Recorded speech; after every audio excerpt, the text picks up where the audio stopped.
जय श्री राम। आप लोगों के समक्ष आज जो हम वीडियो लेकर के आए हैं अपने इस आगम ज्ञान चैनल के माध्यम से पुरुष चरण की विशेष विधि और इसकी जो है पूर्ण रूपेण पुरुष चरण विभिन्न तंत्र ग्रंथों से और संहिताओं से लेकर के मैं आप लोगों को पुरुष चरण करने का विधान आप लोगों के समक्ष आज इस वीडियो के माध्यम से बताएंगे। और हम पहले भी बना चुके हैं जो बहुत छोटा था और यह विशेष रूप से आप लोग के लिए लाभदायक होगा। यह वीडियो यह पुरुष चरण की पूर्ण विधि के साथ कैसे करना चाहिए, क्या नहीं करना चाहिए, यह पूर्ण रूपेण आप लोगों को बताने की कोशिश करूँगा। हम अपने इस आगम ज्ञान चैनल के माध्यम से आप सभी को हार्दिक बधाई देता हूं और आप जो है हमारे इस चैनल को लाइक और सब्सक्राइब जरूर करें। शुद्ध मन व्यक्ति को पुरुष चरण करने से पहले जो है अपने गुरु का आदेश से मंत्र सिद्धि करने के लिए शुरू करना चाहिए, क्योंकि जैसे जीवहीन व्यक्ति कोई भी कर्म नहीं कर सकता, उसी प्रकार पुरुष चरणहीन मंत्र सिद्धि नहीं दे सकता। अतएव साधक स्वयं पुरुष चरण करे या गुरु से कराए। गुरु के अभाव में शास्त्र वेत्ता सर्व प्राणी हितैषी और सद्गुण संपन्न ब्राह्मण से कराएं। गुण शालिनी पुत्रवती स्त्री गुरु से भी पुरुष चरण कराया जा सकता है। शास्त्रों के मुताबिक, तंत्र ग्रंथों के मुताबिक पुण्य क्षेत्र, नदी तट, गुह्य पर्वत शिखर, तीर्थ, सागर संगम, तपोवन, निर्जन उपवन, बिल्व मूल, तराई, तुलसी कानन, वृक्ष शून्य, गौशाला स्थान, वृक्ष शून्य शिवालय, पीपल मूल, आंवला मूल, गौशाला, जल मध्यवर्ती स्थान, देवालय, समुद्र तट और अपना घर, ये सभी स्थान साधक कार्य में श्रेष्ठ है। सूर्य, अग्नि, गुरु, चंद्र, प्रदीप, जल, ब्राह्मण और गाय के निकट जप करना बेहद शुभ माना जाता है। जिस स्थान पर मन को प्रसन्नता का अनुभव हो वहीं पर पुरुष चरण करना चाहिए। अपने घर में जप करना 100 गुना, गोष्ठ में 1,00,000 गुना, देव मंदिर में कोटि गुना और शिव सानिध्य में जप का अनंत फल होता है। कई आमल में लिखा है कि अपने घर में 1 गुना, गोष्ठ में 10 गुना, वन में 7 गुना और तालाब में 1000 गुना, नदी तट पर 1,00,000 गुना, पर्वताग्र पर कोटि गुना, शिवालय में 100 कोटि गुना और गुरु के पास जप करना अनंत फलदायी बताया गया है। मलेच्छ वस्ती स्थान और मृग सर्पादि से युक्त स्थान को छोड़कर पवित्र मनोरम स्थान का भी ग्रहण किया जा सकता है। जिस स्थान पर जप करे उसके संबंध में साधक कुर्म चक्र से भी विचार कर लेना चाहिए। कई तंत्रों में लिखा है पर्वत, समुद्र तट, तपोवन और नदी तट के संबंध में कुर्म चक्र का विचार करने की आवश्यकता नहीं रहती है, परंतु गांव में या वास्तुगृह में पुरुष चरण करने पर कुर्म चक्र का विचार अवश्य करना चाहिए, अपने गुरु से पूछकर। गौतमीय तंत्र वगैरह जितने भी हैं उसमें लिखा है पुरुष चरणकारी साधक भक्ष्य का भी विचार रखना चाहिए, अन्यथा भोजन दोष के कारण सिद्धि नहीं मिलती है। मंत्र सिद्धि का कामना से साधक को हविष्यायी रहना मंत्र सिद्धि की कामना से साधक को हविष्यायी रहना ही चाहिए। कई संहिताओं में लिखा है कि गोदधि, गोदुग्ध, गोघृत, गन्ने की चीनी, तिल, सोना मूंग के मुख छोड़कर कंद, नारियल, केला, लवली, आंवला, कटहल, हर्रे व्रत के लिए हविष्य है। मतांतर में हेमांतिक धान्य, सेंधा नमक, पीपल, जीरा, केला और ये वस्तुएं तेल में न पकी हो वह सब हविष्यान है।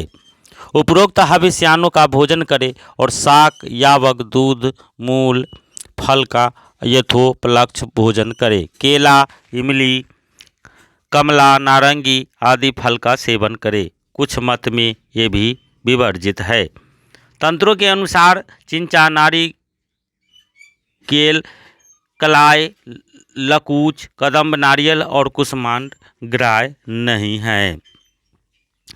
पुरुष चरण काल में वर्ज्य वस्तुएं जो है वो आपको मैं बता देता हूँ। पुरुष चरण काल में मधु, क्षार, द्रव्य, नमक, तेल, तांबुल और कांसे के पात्र का व्यवहार। दिन में भोजन का त्याग करें। मांस, गाजर, मसूर, अरहर, कोदो, चना, बासी अन्न, चिकनाई सहित द्रव्य और कीड़े लगे हुए पदार्थ का व्यवहार न करें।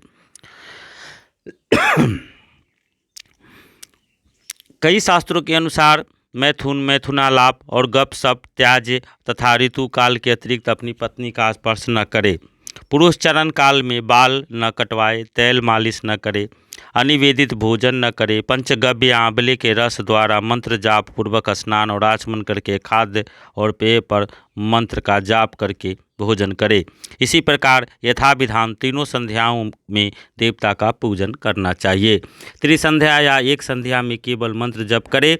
समर्थ व्यक्ति 3 बार और असमर्थ व्यक्ति 1 या 2 बार स्नान करे। स्नान और पितृ तर्पण किए बिना कार्य करने से यह निष्फल होता है। अशुद्ध हाथ, नग्न और अनावृत मस्तक होकर या कुछ प्रलाप करते हुए जप नहीं करना चाहिए। कई तंत्रों में लिखा है कि पुरुष चरण काल में हल्का, अनुष्ण और सुपक्व भोजन करना चाहिए। इंद्रियों को उत्तेजित करने वाले पदार्थ न खाए। कई तंत्रों का वचन है कि जिसका अन्न जल ग्रहण करते हुए धर्म कर्म किया जाता है उसे उस धर्म का आधा फल मिलता है और आधा साधक को मिलता है। अतः पुरुष चरण काल में पराअन्न वर्जित है। पराअन्न भोजन से जिह्वा, प्रतिगृह से हाथ और पर स्त्री से मन का दग्ध होता है। ऐसी दशा में सिद्धि कैसे संभव है? यहाँ पराअन्न से भिक्षा से भिन्न अन्य उपाय से प्राप्त अन्न समझना चाहिए, क्योंकि भिक्षा अन्न का भिक्षुक का अपना पूरा अधिकार होता है। वैदिक चारी, शुचि, श्रीमान सज्जन, सत्कुलो उत्पन्न से प्राप्त भिक्षा पाने में कोई दोष नहीं होता है। कई तंत्रों के अनुसार यदि अपने में सामर्थ्य हो तो वैदिक चारी पवित्र सत्कुलोत्पन्न श्रीमान सद्ब्राह्मण को छोड़कर किसी से अग्नि के सिवा कोई वस्तु ग्रहण न करे।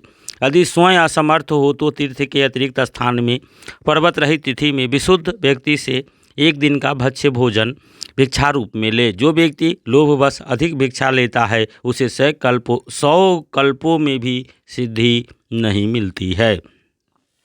जप के समय अन्य शब्द एक बार बोलने से प्रणव का पाठ पूर्वक फिर से जप प्रारंभ करना पड़ता है।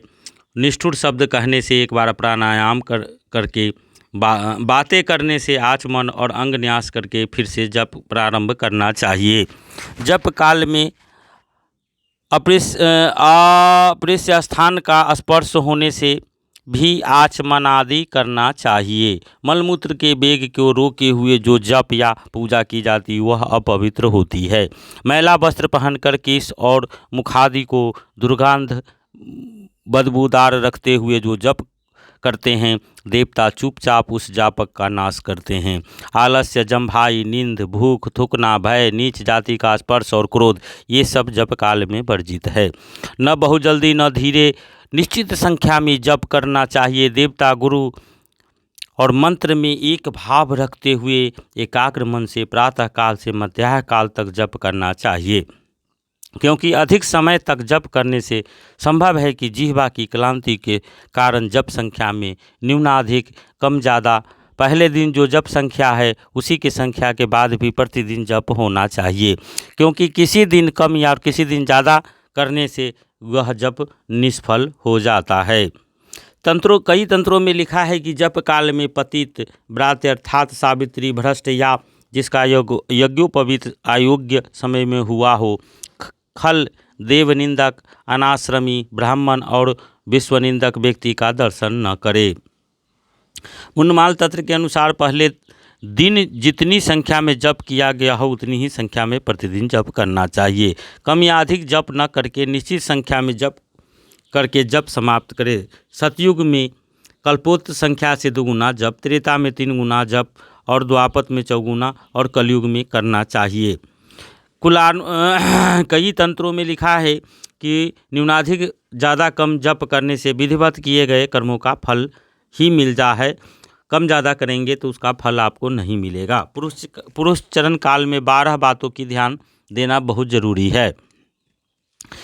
भूमि पर सोना, भूसैया, ब्रह्मचारित एकत्व भाव मन में होना, मौनावलंबनम चुपचाप रहना, आचार्य सेवा, जो आचार्य लोग उनकी सेवा करना चाहिए, नित्य त्रिसंध्या स्नान, तीनों संध्या स्नान करना चाहिए, क्षुद्र कर्मों का परित्याग करना चाहिए, नित्य पूजा करना चाहिए, नित्य दान करना चाहिए, देवता स्तुति करना चाहिए, नैमित्तिक पूजा करनी चाहिए, गुरु और देवता में विश्वास एवं जप निष्ठा आपको प्रायः बनी रहे। तो ये 12 बातों को आपको ध्यान रखना है। झूठे मुँह बातचीत, मिथ्या भाषण, कुटिल बातें विवर्जित हैं। जब हवन पूजन काल में सत्य भी न बोले, अर्थात मौन रहने को बताया गया है। ऐसा न करने से सफलता नहीं मिलती।